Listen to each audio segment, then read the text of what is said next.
há alguns meses atrás, quando eu iniciei essas pílulas do conhecimento, eu disse a vocês que assim faria com muita felicidade e com muita dedicação, porque eu aprendi durante a vida, principalmente na sala de aula, que compartilhar conhecimento é proporcionar às pessoas uma elevação pessoal e profissional, e quem faz isso, quem compartilha, quem colabora, vive o prazer da caridade, vive o prazer, vive o sentimento de ajudar ao próximo. E eu estou aqui hoje, inclusive, no dia do meu aniversário, considerando um presente poder soltar mais uma pílula de conhecimento, e hoje eu quero falar para os senhores sobre nulidade de negócio jurídico, anulabilidade do negócio jurídico, ineficácia e inexistência do negócio jurídico. Você domina bem esses fenômenos jurídicos? Me acompanha aí.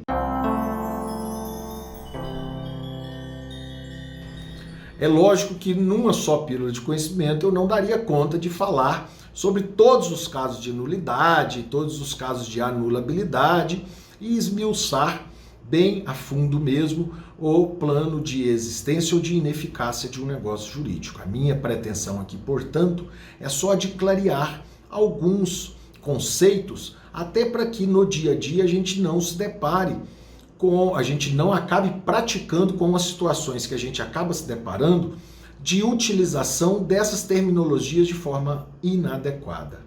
Tá? Nós sabemos que o negócio jurídico, para ele ser válido, vamos tratar então do plano de validade do negócio jurídico, nós sabemos que o negócio jurídico, para ser válido, ele tem que atender aos requisitos do artigo 104 do Código Civil, que diz lá que exige um agente capaz, um objeto lícito, possível, determinado ou determinável, que atenda também uma forma prescrita ou não defesa em lei. E aí o artigo 104, eu já te adianto, ele traz requisitos que são imprescindíveis para a validade do negócio jurídico. E eles são imprescindíveis e de uma importância que extrapola o mero interesse particular. E aí, como ele extrapola o mero interesse particular, ele então é de interesse público, ele gera a nulidade do negócio jurídico se não for observado os requisitos do artigo 104, assim como também o Código traz em outra, logo mais adiante, do 167, se eu não me engano, é que o negócio jurídico simulado é nulo, de pleno direito, não se convalesce pelo decurso de tempo, não pode ser confirmado pelas partes, ele não tem validade porque os seus requisitos de constituição, de formação, não foram observados e são requisitos importantes para o ordenamento jurídico, que gera um interesse público, que é esse negócio jurídico. Então ele é nulo. Observe que se ele é nulo, você busca, quando você busca o reconhecimento dessa nulidade, você busca uma sentença que simplesmente declare a nulidade do negócio jurídico. Diferente daqueles defeitos que também estão relacionados à invalidade, mas que são os defeitos do negócio jurídico que interessam às partes. Ou seja, que são defeitos que não são tão importantes ao ponto de se compreender que ele tem um interesse público. Portanto, ele só tem interesse ao particular. Portanto, só o particular, por exemplo, pode pedir a sua invalidação. Ao passo que lá no negócio jurídico nulo, que eu disse, ele nasce nulo, ele é um negócio jurídico que interessa não só as partes, mas acima de tudo tem um interesse público. Inclusive qualquer parte, qualquer interessado, e o Ministério Público pode pedir o seu reconhecimento. Já no anulável, o próprio nome diz, ele é anulável, ele tem eficácia, ele tem validade. Só que ele tem um defeito que, se suscitado no tempo certo, ele gera a anulação do negócio jurídico. Prestem bem atenção nisso. O que eu estou querendo dizer? Olha só, o negócio jurídico nulo, ele é nulo de pleno direito. Ele nasce nulo. Ele tem um defeito tão importante, tão relevante de interesse público que não permite que ele ocupe o plano de validade do negócio jurídico. Já o anulável, ele é válido, ele tem eficácia jurídica e ele, porém, tem um defeito que interessa à parte relacionada ao negócio, às partes, que, se suscitado, pode-se anular. Portanto, a sentença aqui, diante de um negócio jurídico anulável, ela é uma sentença que desconstitui o negócio jurídico, ele anula o negócio jurídico, que a doutrina chama de uma sentença constitutiva negativa. Conseguiram compreender a diferença disso? Enquanto um é nulo, você busca, obviamente, a declaração de nulidade. Enquanto um é anulável, você busca desconstituir, tá? Entre aspas, desconstituir, porque na verdade é uma sentença constitutiva negativa que pega aquele negócio jurídico que é válido, porém com um defeito relativo, e anula o negócio jurídico. Portanto, eu quero que vocês aprendam e não cometam mais é o erro de chamar de nulo o negócio jurídico anulável ou de anulável o negócio jurídico nulo. Eu poderia, que é óbvio, então vamos até aprofundar. Eu queria, inclusive, relembrar aos senhores que negócio jurídico nulo é o artigo lá 104, como eu disse, é também o artigo que trata da simulação, em outras hipóteses trazidas pelo Código Civil também, que atribui a ele a qualidade de nulo, vai ser nulo. E quanto os anuláveis, eles são aqueles defeitos do negócio jurídico que tem no próprio Código Civil, que é todas as vezes que o negócio jurídico tiver sido constituído mediante o erro, dolo, coação, estado de perigo, lesão e fraude contra credores. O Código trata fraude contra credores como o negócio jurídico anulável. Só que eu vou dizer uma coisa para vocês. Há, lógico, uma divergência doutrinária acerca disso, mas eu, com todo respeito, entendo que ele não é anulável. Houve uma imperfeição legislativa aí na normatização da fraude contra credores, porque a consequência, o que acontece com um negócio jurídico anulado por fraude contra credores, nós vamos ver, não é de anulação. Ele é de reconhecimento de sua ineficácia perante o credor lesado pela fraude cometida. Mas nós vamos tratar disso agora, na sequência, bem agora mesmo, porque nós vamos falar agora então de ineficácia. Nós vimos então, o negócio jurídico nulo é aquele que nasceu nulo, porque não atendeu aos requisitos de validade estabelecidos por artigo 104 ou estabelecidos pelo Código como indispensáveis à sua validade. Se ele é nulo, você busca a declaração de sua nulidade. Se ele já tem um defeito que é relativo, não é tão grave, interessa aos particulares, ele é um negócio jurídico anulável. A sentença ela é constitutiva negativa porque ela desfaz o negócio. Ela pega o negócio jurídico que é válido e que tem eficácia e o anula. O negócio jurídico ineficaz. O que é um negócio jurídico ineficaz? O negócio jurídico ineficaz é aquele que é válido. Ele é perfeitamente válido e está no mundo jurídico surtindo todos os seus efeitos. Porém, em razão de uma determinada particularidade, ele não tem eficácia perante algumas pessoas. E aí eu cito como exemplo a fraude à execução. Olha, vamos supor que determinada pessoa está suportando uma execução capaz de torná-lo insolvente e, no decorrer do processo capaz de o tornar insolvente, ele resolve vender todo o seu patrimônio para uma outra determinada pessoa. Ele vende então todo o seu patrimônio, se torna insolvente e, como tinha um processo em andamento, esse negócio jurídico, essa venda, essas vendas ou venda que foram feitas ou que foi feita, ela é uma fraude à execução, porque tem o processo em andamento. Se ela é fraude à execução, aquele negócio jurídico é válido, a venda que o devedor fez ao terceiro, ela é válida?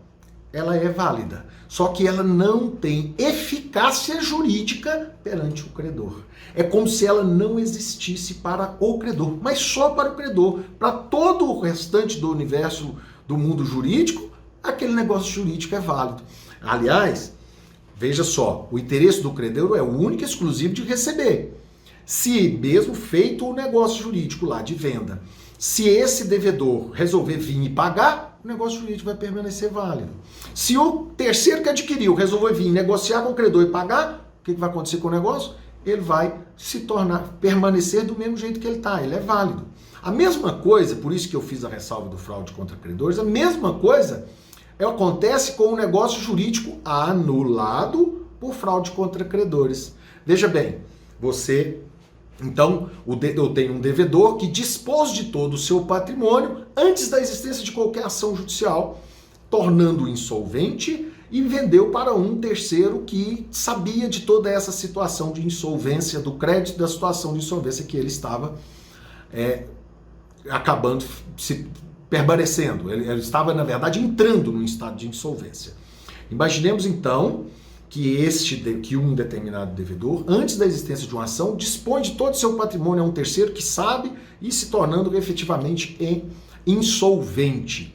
O credor não tem fraude de execução, ou seja, não pode suscitar nos próprios autos, ele tem que propor uma ação própria para poder anular aquele negócio jurídico e conseguir atingir, provar que aquele terceiro sabia da insolvência, que ele sabia de todo do crédito, enfim, que ele não é um terceiro de boa fé, e você conseguir ir àquele patrimônio para poder receber o seu crédito.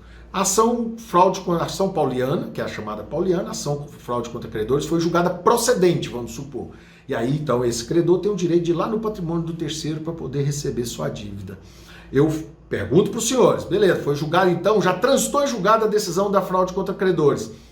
Se o terceiro vier e pagar o credor, o que acontece com o negócio jurídico dele? Ele vai estar anulado? Ele vai ter que pegar, por exemplo, todo o patrimônio e devolver para o devedor que vendeu caindo em insolvência? Não vai. Não vai. Ele vai permanecer com o patrimônio. Se ele, inclusive, vier e pagar, ele vai permanecer com todo o patrimônio. Se, depois da sentença de anulação, tiver transitado em julgado, o credor resolver perdoar a dívida desse devedor, o que vai acontecer com o negócio jurídico? Vai permanecer da mesma forma.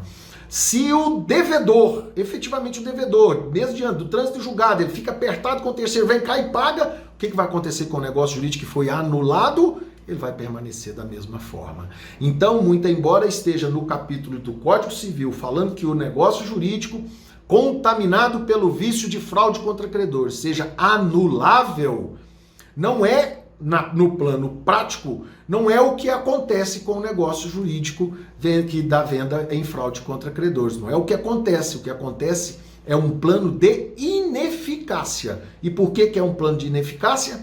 Porque aquele negócio jurídico ele só não é válido perante o credor que obteve o reconhecimento da fraude contra credores e ele não foi anulável, porque se a dívida for paga, por exemplo, ao credor, ou se o credor simplesmente resolver perdoar aquela dívida, o negócio jurídico feito entre devedor e terceiro vai continuar do mesmo jeito, da mesma forma. Quer outro exemplo, inclusive, que o Alexandre Freitas Camas fala com muita precisão, é que imagine se tem então que o credor ir até o patrimônio do terceiro, penhorou o bem, vendeu o bem, recebeu os seus 50 mil, por exemplo, mas os bens foram vendidos por 100. O que vai acontecer com os outros 50?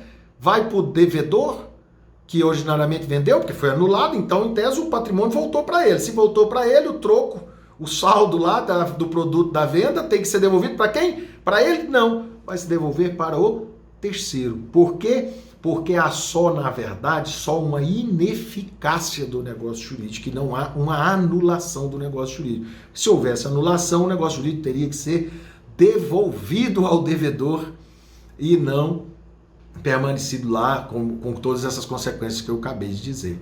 E por fim, eu quero falar para os senhores sobre o negócio jurídico inexistente. O que vocês acham que é o negócio jurídico inexistente? O próprio nome diz. É aquele negócio jurídico que não existe. E quando que um negócio jurídico não existe? Quando falta a ele um elemento essencial de todo negócio jurídico, que é a manifestação de vontade. Quando falta manifestação de vontade de uma das partes, o negócio jurídico é inexistente. Você fala, mas isso é óbvio, professor. É óbvio que o negócio jurídico que não tem manifestação das partes é um negócio jurídico inexistente. Mas então vamos para o plano prático. Como seria? Quem nunca se deparou com um cliente ou uma pessoa te consultando como advogado, falando assim, doutor, copiaram, fraudaram, pegaram meus documentos, um estelionatário se apropriou dos meus documentos, foi até um banco, pegou um empréstimo, não pagou, financiou um carro, pegou o carro, sumiu com o carro, não pagou e eu hoje estou com o nome todo complicado, estou devendo ao banco, estou com o nome negativado, só tem que entrar com ação judicial para mim. Qual é a ação judicial para entrar? Qual?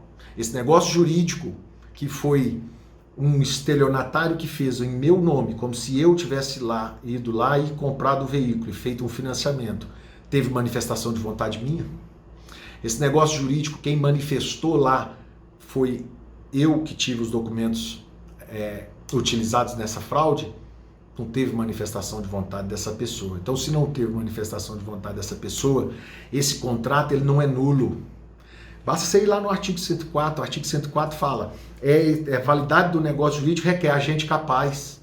A gente que foi lá, quando esse negócio jurídico foi feito, eu era capaz. Eu tinha capacidade, não estava com nenhum problema relativo à minha capacidade. O objeto é lícito, foi feito com financiamento, não era objeto ilícito, possível, determinado, determinável, forma prescrita em lei? Sim, é um financiamento. Então ele não é nulo. Esse é um grande equívoco que a gente encontra no nosso dia a dia. Ele não é nulo, ele é um negócio jurídico inexistente, porque, embora aparentemente pareça que aquela pessoa tenha manifestado aquela vontade de contrair aquele financiamento, ele não contraiu aquele financiamento, lhe falta um elemento, manifestação de vontade daquela pessoa. A sua ação, então, ela é uma ação declaratória de inexistência de negócio jurídico. Compreendeu? Olha só, é isso aí, por isso que eu disse, tá vendo? Nós já estamos bem adiantados da nossa pílula, que era a ideia sempre de fazer algo bem rapidinho, curtinho, para ir somando conhecimento. Acabamos estendendo, mas é porque o assunto realmente é intrigante, tá? Eu fico aguardando aí de vocês, se alguém tiver interesse em aprofundar e conversar mais, eu estou sempre à disposição. Como eu disse, eu gosto, é isso que me alimenta, esse é o presente do meu dia aí, do meu aniversário, é poder estar aqui gravando essa pílula, falando de direito, as pessoas me perguntando, a gente respondendo e eu sabendo que eu estou ajudando um estudante, eu estou ajudando um profissional, um aluno que acabou de sair, está no início de carreira. Contem comigo. O André Branquinho é seu parceiro. O André Branquinho quer te ajudar. O André Branquinho vai continuar te ajudando. Tá bom? Um abraço para vocês. Fiquem com Deus.